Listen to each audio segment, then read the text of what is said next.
Motorway services will be full of people filling up, emptying out and tucking in. Yeah, but if you don't fancy the usual motorway coffee chains and burger joints, Jay has got some advice. Get yourself down the M5, basically wherever you're going.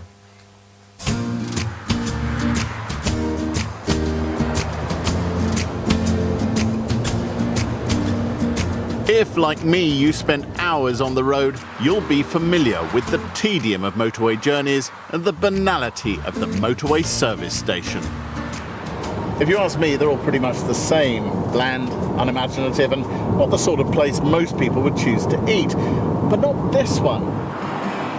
I'm getting a sneaky peek at the newest service station in the UK before it even opens. This is the Gloucester Services on the M5 northbound, where they're just putting the finishing touches. It's a family-run, independent business, and it looks and feels very different to the bog standard offering.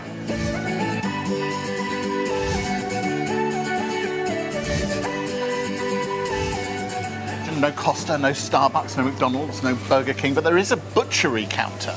What's going on here? Really, our offer's very simple. We've got a big cafe where all the food we home make, so soups, hot food, bakery, sandwiches, everything's homemade. And then we have a big farm shop where we work with well over 130 local producers from within 30 miles of here. Everything from bakers to blueberry growers to livestock farmers. What do you say to those families who turn up going, but there's no fast food restaurants? Well, if they want McDonald's, then we have to politely say perhaps we're not for them.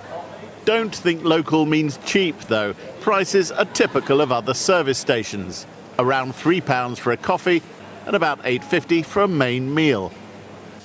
Motorway services are as old as motorways themselves. The first motorway service station opened at Watford Gap in 1959, the same day the M1 went into operation. Sarah's family have run another service station in Cumbria since 1972. Getting permission to build this one saw them encounter repeated objections for planning applications from the big service station chains. Well, it's probably fair to say that the industry didn't really want to see us create a second motorway service area. It's a competitive market and they're keen to defend their patches. But after 3 years, planning was approved and the services were built at a cost of £20 million. Sarah worked in partnership with the Gloucester Gateway Trust charity, which aims to get local long-term unemployed people back into work.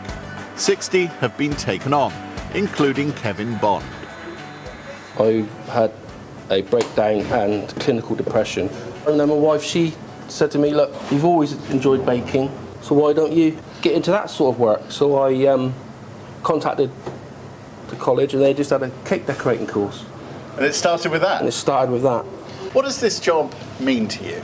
It means the world. It's absolute, means everything. It's lifted me. It's given me a purpose. It's given me something to aim for. When you give someone cake and there's a smile they give you or the look on their face, that's better than any medicine really for me. Now try Ben. Go on. I have to say, that's one of the best things I've ever eaten in a service station. Brilliant. The next morning, the services officially open their doors and the first cars roll up. Like all motorway services, they'll now have to remain open 24/7. Will their very first customer go for the aged cheeses, fresh meat, or artisan bread? Nope, just the loo. Some motorists do actually stop for a bite to eat, so after all the effort of people like Kevin, what's the verdict? The service was a bit slow, but I guess being the first day. The smells as you walk into the door are absolutely fantastic. I'm actually quite sorry to hit the road again, and I never thought I'd say that about a service station.